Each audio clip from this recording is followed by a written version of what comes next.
Ramzan special আজকে আমি তৈরি করব মুচমুচে ফুলকো বেগুনি। ইফতার টেবিলে বিভিন্ন ভাজাভুজির পাশাপাশি বেগুনি হচ্ছে মাস্ট ট্রাই একটি আইটেম। আসসালামু আলাইকুম everyone, welcome back to my channel. বেগুনি তৈরি করতে গেলে অনেকেই অনেক ধরনের সমস্যায় পড়েন। কারো বেগুনি ফুলতে চায় না, আবার ফুললেও বেগুনি ক্রিস্পি হয় না, একদম নরম ক্যাতক্যাতে হয়ে যায়, খেতে ভালো লাগে না। আজকে আমি গোপন ইনগ্রিডিয়েন্টস সহ এবং অসংখ্য টিপস সহ পারফেক্ট বেগুনির রেসিপিটি আপনাদের মাঝে শেয়ার করেছি। আশা করছি আপনাদের কাছে ভালো লাগবে। চলুন রেসিপি দেখে আসি। বিসমিল্লাহ। বেগুনি বানানোর জন্য এখানে আমি 2টি মিডিয়াম সাইজের বেগুন নিয়েছি।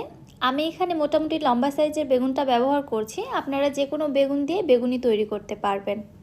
বেগুনগুলোর সামনের এবং পেছনের অংশগুলো কেটে ফেলে দিয়ে বেগুনগুলোকে ঠিক এরকম লম্বা স্লাইস করে কেটে নিয়েছি।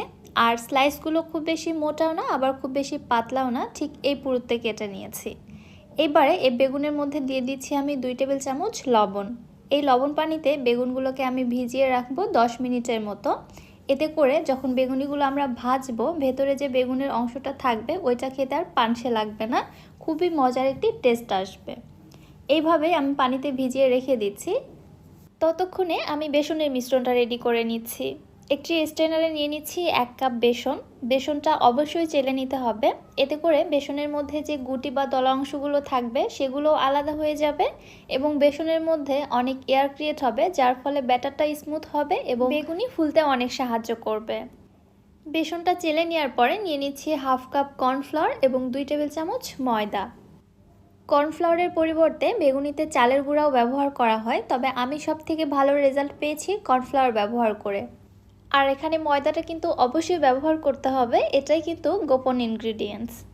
সব উপকরণগুলো চেলে নেওয়ার পরে একটি হ্যান্ড হুইস্ক দিয়ে আমি সব কিছু ভালোভাবে একসঙ্গে মিশিয়ে নিচ্ছি, যেন কোথাও দলা বা লাম্পস না থাকে। এইবারে আমি এর মধ্যে দিয়ে দিচ্ছি 1/2 চা চামচ রসুন গুঁড়া, 1/2 চা চামচ দিচ্ছি আদা গুঁড়া, 1/2 চা চামচ ভাজা জিরার গুঁড়া, 1 টেবিল চামচ শুকনা মরিচের গুঁড়া, 1/2 চামচ হলুদের গুঁড়া। সাথে আমি এখানে 1 চামচ লবণ দিয়েছিলাম স্বাদ মতো, যেটা ক্যামেরাবন্দি হয়নি। এইবারে এই সব কিছু আমি খুব ভালোভাবে একসঙ্গে মিশিয়ে নিচ্ছি, যেন শুকনো মশলাগুলো কোথাও দলা বেঁধে না থাকে।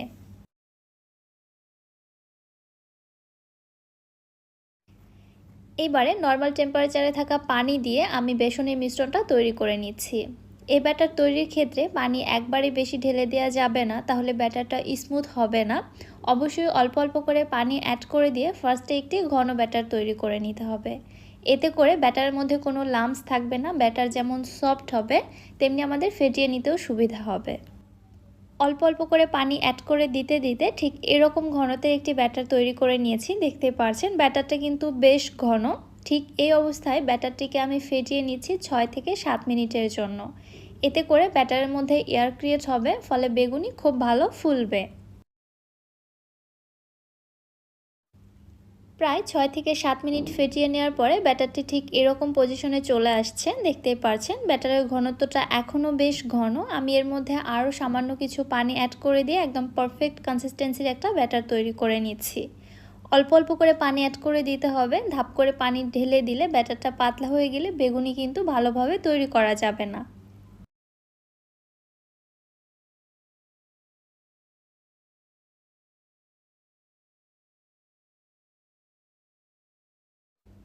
বেগুনি তৈরি করার জন্য বেগুনির ব্যাটার অলমোস্ট ডান।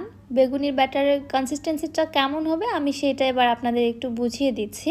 আমি আমার হাতের একটি আঙুল ব্যাটারের মধ্যে ডিপ করে নিচ্ছি। আঙুলটা ওঠানোর পরে দেখুন হাতের আঙুল থেকে ব্যাটারটি কিন্তু ছিঁড়ে ছিঁড়ে পড়ছে। আর আমার আঙুলে দেখুন ব্যাটারটা কিন্তু খুব ভালোভাবে কোটিং হয়ে আছে। ঠিক এরকম কনসিস্টেন্সির একটা ব্যাটার তৈরি করে নিতে হবে। এবার এর মধ্যে দিয়ে দিচ্ছি আমি 1 চামচ বেকিং পাউডার। বেকিং পাউডারটা আগে ব্যবহার না করে বেগুনি ভেজে নেওয়ার ঠিক আগ মুহূর্তে মিশিয়ে নিলেই খুব ভালো হয়। বেগুনি তৈরির ক্ষেত্রে আমি কখনোই বেকিং সোডা ব্যবহার করি না, আমি অল টাইম বেকিং পাউডারটাই ব্যবহার করে থাকি। সো আমার মতো পারফেক্ট বেগুনি তৈরি করতে চাইলে আমার প্রত্যেকটি টিপস আপনাদের মনোযোগ সহকারে ফলো করতে হবে। বেগুনির ব্যাটার রেডি হয়ে গিয়েছে, এক সাইডে রেখে দিচ্ছি। এবার অন্যদিকে যে বেগুনের স্লাইসগুলো আমি পানিতে ভিজিয়ে রেখেছিলাম, এবারে বেগুনের স্লাইসগুলোকে আমি পানি ঝরিয়ে উঠিয়ে নিচ্ছি। পানি ঝরিয়ে একটি স্ট্রেনারে রেখে দিচ্ছি অতিরিক্ত পানিটা ঝরে যাওয়ার জন্য। এবারে এখান থেকে একটি করে বেগুনের স্লাইস নিয়ে আমি বেসনের ব্যাটারের মধ্যে কোটিং করে নিচ্ছি। আপনারা চাইলে বেগুনের স্লাইসগুলোকে টিস্যু দিয়ে মুছেও নিতে পারেন। বেগুনের গায়ে যদি অতিরিক্ত পানি লেগে থাকে তাহলেও কিন্তু ব্যাটারটা ভালোভাবে কোটিং হতে চাইবে না, এজন্য পানিটা খুব ভালোভাবে ঝরিয়ে নেবেন। ব্যাটারের সঙ্গে কোটিং করার পরে বেগুনের স্লাইসগুলোকে আমি সঙ্গে সঙ্গে তেলের মধ্যে দিয়ে দিচ্ছি। তেলের মধ্যে দেওয়ার পরে চারো সাইড থেকে গরম তেল উঠিয়ে আমি বেগুনির উপরে দিয়ে দিচ্ছি। এতে করে বেগুনি একদম ফুলে টইটম্বুর হয়ে যাবে। একটি বেগুনি যখন এরকম ফুলে উঠবে দেন তারপরে আরেকটি বেগুনি তেলের মধ্যে ছাড়বেন। এইভাবে প্রত্যেকটি বেগুনি ভেজে নিতে হবে। আর চুলার হিট রাখতে হবে মিডিয়ামে। চুলার হিট যদি সঠিকভাবে মেনটেন না করা হয় সেই ক্ষেত্রেও কিন্তু বেগুনি ফুলতে চায় না। দেখতেই পারছেন একটি বেগুনি ফুলে ওঠার পর দেন তারপর কিন্তু আমি পরবর্তী বেগুনিটি তেলের মধ্যে ছাড়ছি। সব সময় 5 থেকে 6 মিনিট হাতে সময় নিয়ে বেগুনি ভেজে নেওয়ার চেষ্টা করবেন, এতে করে বেগুনি খুবই ক্রিস্পি হবে। বেগুনি তেল থেকে ওঠানোর পরে প্রায় 1 থেকে 1.5 ঘন্টা পর্যন্ত বেগুনি এরকমই ক্রিস্পি থাকবে। বেগুনি ফুলে ওঠার পর খুব দ্রুতই যদি আপনি তেল থেকে বেগুনি উঠিয়ে নেন ওই ক্ষেত্রে বেগুনি ফুলকোও থাকে না আর ক্রিস্পি হওয়া তো থাকলেও দূরের কথা। এই জন্য চুলার হিট মিডিয়াম টু লো এর মাঝামাঝি রেখে বেগুনিগুলোকে সময় নিয়ে ভেজে নিতে হবে। আমি প্রায় 6 থেকে 7 মিনিট সময় নিয়ে বেগুনিগুলোকে ভেজে নিয়েছি। দেখতেই